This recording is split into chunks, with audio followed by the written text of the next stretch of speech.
मित्रांनो, आज आपण स्वतःचं स्टार्टअप लॉन्च करत आहे. त्यासाठी लागणारं सामान पण आपण मार्केटमध्ये घेऊन आलेलो आहोत. तर मित्रांनो, मी काय स्टार्टअप लॉन्च करत आहे ते सांगण्याआधी मी तुम्हाला जे आपण मिशन स्वराज अभियान सुरू केलं होतं, त्या रिगार्डिंग थोडी माहिती देतो. मित्रांनो, मिशन स्वराजचे आपले 3 उद्दिष्ट होते, की महाराष्ट्रातील उद्योगधंदे एक्सप्लोर करायचे. हे पहिलं उद्दिष्ट होतं. त्यानंतर दुसरं उद्दिष्ट होतं, की जे डेव्हलप गावे ते आपल्याला महाराष्ट्रासमोर आणायचे होते आणि ते कसे योजना राबवतात अशा योजना आपल्या मिशन स्वराज थ्रू आपल्याला राबवायच्या होत्या. तर त्यानंतर आपलं तिसरं एम होतं, की आपल्याला ज्या डेव्हलप शाळा आहे, सरकारी शाळा, त्या जगासमोर आणून त्या कशापैकी डेव्हलप झाल्या आणि त्या कसा सर्वांगीण विकास करत आहे विद्यार्थ्याचा, ते जगासमोर आणायचं होतं.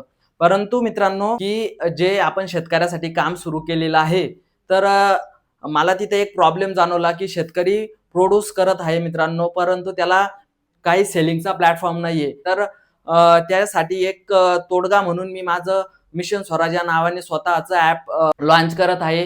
तर त्या ॲप थ्रू शेतकरी डायरेक्ट कस्टमरला आपला माल विकू शकतो. आणि त्यानंतर मी दुसरा प्रॉब्लेम असा बघितला, की मी खूप एनालिसिस केलं मित्रांनो. मी जपान, जर्मनी यासारख्या देशामध्ये 5वी, 6वी, 7वी ची मुलं काय करतात ते बघितलं. तर ते तिथं शिकवलं जातं त्यांना एआय, रोबोटिक्स आणि अन्य प्रकारचे ॲप डेव्हलपमेंट करणं त्यांना शिकवलं जातं. पण आपल्या महाराष्ट्रामध्ये, आपल्या भारतामध्ये जास्तीत जास्त काय शिकवलं जातं? इतिहास, भूगोल, नागरिकशास्त्र ह्याच याच्यामध्ये आपण जास्त अडकून पडलेलो आहोत. तर मित्रांनो, मला वाटतं की आपल्या मुलांना पहिले रोबोटिक्स, एआय हे शिकलं पाहिजे. तर मी त्या रिगार्डिंग एक छोटासा स्टार्टअप सुरू करत आहे. परंतु मला वाटतं हा खूप इम्पॅक्टफुल होणार आहे.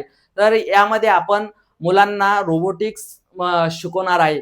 मित्रांनो, फक्त आपण रोबोटिक्स शिकवणार नाहीत. रोबोटिक्सचं ज्ञान घेतल्यानंतर त्यांना एक सक्सेसफुल एक मॉडेल बनवता आलं पाहिजे आणि ते मॉडेल त्यांनी आपल्या शाळेच्या माध्यमातून कसं ते विकल्या जाईल त्यांना आणि जो पैसा येईल त्या माध्यमातून त्या पैशाचा आपल्या शाळेला डेव्हलपमेंट करण्यासाठी कसा उपयोग केला जाईल, हे आपण ह्या स्टार्टअपमधून जगापुढे घेऊन येणार आहे. हा स्टार्टअप तुम्हाला माझा कसा वाटला?